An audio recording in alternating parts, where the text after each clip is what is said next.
இருப்பினும் இந்த நவீன வளர்ச்சியோடு சில சவால்களும் தமிழுக்கு எழுந்துள்ளன.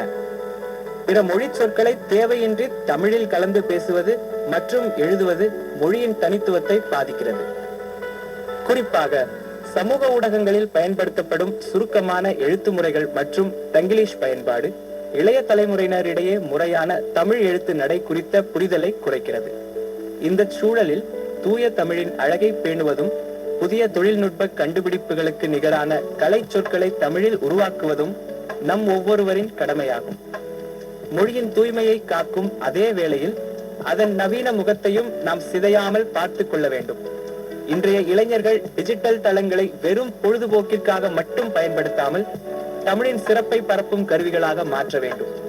வலைப்பதிவுகள், பாட்காஸ்டுகள் மற்றும் ஆவணப்படங்கள் மூலம் தமிழின் இலக்கியங்களையும் வரலாற்றையும் உலகளாவிய பார்வையாளர்களுக்கு கொண்டு செல்ல வேண்டும். தொழில்நுட்பத்தை பயன்படுத்தி தமிழை வளர்ப்பது என்பது இப்பொழுது ஒரு விருப்பமல்ல, அது காலத்தின் கட்டாயமாகும்.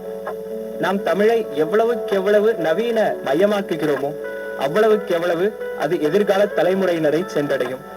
நவீன உலகத்தோடு கைகோர்த்து நடக்கும் போதுதான் ஒரு மொழி உயிர்ப்புள்ள மொழியாக தொடர்ந்து நீடிக்க முடியும். தமிழ் மொழி என்பது வெறும் ஒரு தொடர்பு கருவி மட்டுமல்ல, அது நமது இருப்பு மற்றும் அடையாளத்தின் ஆணிவேராகும். நமது தொன்மையான பண்பாடு, கலைகள், இசை மற்றும் தனித்துவமான வாழ்க்கை முறை என அனைத்தும் தமிழோடு பிரிக்க முடியாதபடி பிணைக்கப்பட்டுள்ளன. ஒரு இனம் தனது மொழியை இழக்கும் போது அந்த இனத்தின் ஒட்டுமொத்த வரலாறும் பெருமைகளும் கால ஓட்டத்தில் அழிந்துவிடும். எனவே தமிழை பாதுகாப்பது என்பது வெறும் எழுத்துக்களை காப்பதல்ல, அது நமது முன்னோர்கள் நமக்காக விட்டு சென்ற அறம் சார்ந்த வாழ்வியலையும் நமது இனத்தின் அடையாளத்தையும் பாதுகாப்பதாகும். இது வெறும் உணர்ச்சி பூர்வமான முழக்கம் மட்டுமல்ல, இது அறிவு சார்ந்த ஒரு சமூக கடமையாகும்.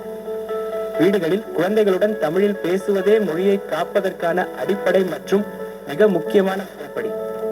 ஒரு குழந்தையின் சிந்தனை திறனும் படைப்பாற்றலும் அதன் தாய்மொழி கல்வியின் மூலமே முழுமையாக மலரும் என்று பல சர்வதேச ஆய்வுகள் நிரூபித்துள்ளன. எனவே பாடசாலைகளில் தமிழை வெறும் பாடமாக பார்க்காமல் ஒரு தேடலாகவும் ஆர்வத்தோடும் மாணவர்களுக்கு கற்பிக்க வேண்டும். குழந்தைகளுக்கு சங்க இலக்கிய கதைகளையும் நீதி நூல்களையும் எளிய முறையில் அறிமுகப்படுத்த வேண்டும். அப்போதுதான் அவர்களுக்கு தங்கள் மொழியின் மீது மதிப்பும் அதன் செழுமையின் மீது தீராத காதலும் ஏற்படும். இளமையிலேயே மொழியின் ஆழத்தை அறியும் தலைமுறைதான் எதிர்கால தமிழை தாங்கி பிடிக்கும் தூண்களாக மாறும். புலம்பெயர்ந்து உலகம் முழுவதும் பரவி வாழும் தமிழர்கள் தாங்கள் வாழும் நாட்டின் கலாச்சாரத்தை பின்பற்றும் அதே வேளையில் தங்கள் குழந்தைகளுக்கு தமிழை மறக்காமல் கற்றுக் கொடுக்க வேண்டும்.